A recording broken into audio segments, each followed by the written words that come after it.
All right, let's dive into Exodus chapter 2.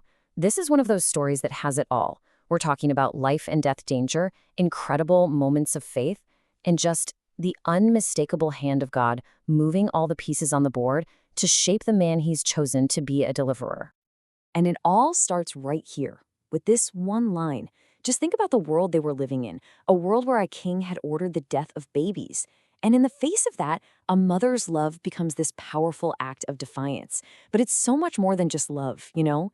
It's a profound act of faith that kicks off a chain of events nobody could have ever predicted. So, a decree of death. To really feel the weight of what Moses' mother did, you have to understand the situation. The Hebrews are enslaved in Egypt, and honestly, they're growing so numerous that Pharaoh is getting scared. And his response? It's just horrifying. He issues a decree that every single newborn Hebrew boy must be killed.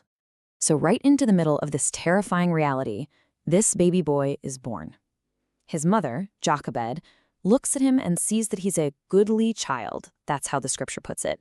She sees something special. And driven by love, sure, but also this incredible faith, she makes a choice. For 3 months, she defies the most powerful man on the planet and hides her son. But, you can't hide a growing baby forever. And the day comes when she has to do what must have felt absolutely impossible. She has to let him go. But listen, she doesn't just give up. She doesn't abandon him to chance. Instead, she comes up with this meticulous plan. It's born out of desperation, yeah, but also this deep, deep trust that God will protect him. Okay, now watch this, because this is where it gets amazing. The sequence of events is so perfect, you just know it's God at work. First, she places him in this little ark right on the Nile River, the very river that was supposed to be his grave. His sister, Miriam, is watching from a distance, and who just happens to come down to that exact spot to bathe? Pharaoh's daughter. Of all people. Then, Miriam has the guts to walk up and offer to find a Hebrew nurse for the baby. And the result? It's an absolute miracle. Moses' own mother gets hired and paid by the Egyptian crown to nurse her own son. You see, God didn't just save him, he found a way to restore him to his mother. So after he's weaned, his mother brings him back to the princess, and his whole life changes in an instant. He becomes her adopted son. She gives him the name Moses, saying, "Because I drew him out of the water." Think about that. The Hebrew baby who was sentenced to die in the water is now an Egyptian prince, named for his very rescue. So let's fast forward a bit. Decades go by. Moses grows up with literally every advantage you can imagine. Power, the best education, royal privilege. But he's living this double life because he knows. He knows where he came from. He knows he's a Hebrew. And he knows that just outside the palace walls, his people are suffering terribly. I mean, just look at this contrast. It shows you the war that must have been raging inside of him. By blood, he's one of the slaves. But by his upbringing, he's a member of the ruling class, the very people doing the oppressing. Can you imagine that internal struggle? Waking up every single day living that contradiction? Well, eventually something had to give. As a grown man, Moses makes a choice. He chooses to identify with his people. He goes out to them, not as some prince looking down from on high, but as a brother.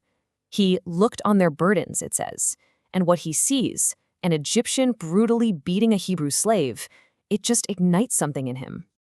And what happens next? Well, it's this rash, impulsive act that completely blows up his life. He tries to be the deliverer in his own strength, on his own terms, and it backfires spectacularly, forcing him to run away from everything and everyone he's ever known.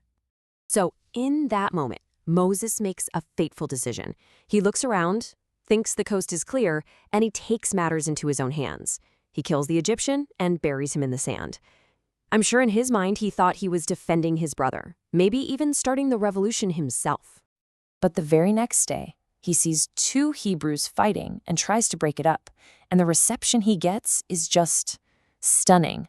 He's not treated like a hero. He's rejected.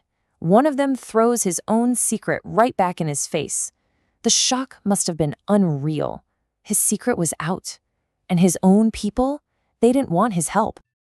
And of course, news travels fast. What Moses thought he did in secret is now common knowledge, and it gets back to Pharaoh. Suddenly, the prince of Egypt is a wanted man, a murderer. He has no choice. He has to run for his life, leaving all that power, all that privilege behind him. Now, Moses' flight isn't the end of the story, not even close. It's really the beginning of this 40-year-long training period out in the wilderness. It's like God had to strip away all the Prince of Egypt from him to forge the man he could actually use. And you see his character right away. He gets to a well in Midian, and what's the first thing he does? He acts like a deliverer again, this time defending a group of young women from some shepherds. This one act of courage gets him welcomed into the home of their father, a priest of Midian. And there he settles down, he marries a daughter named Zipporah, and begins this quiet, humble new life as a shepherd. And if you want to know what's going on in Moses' heart during this time, just look at the name he gives his first son, Gershom. It says everything. It means, I have been a stranger in a strange land. So even though he has a new life, a new family, in his soul he still feels like an exile, a man without a home.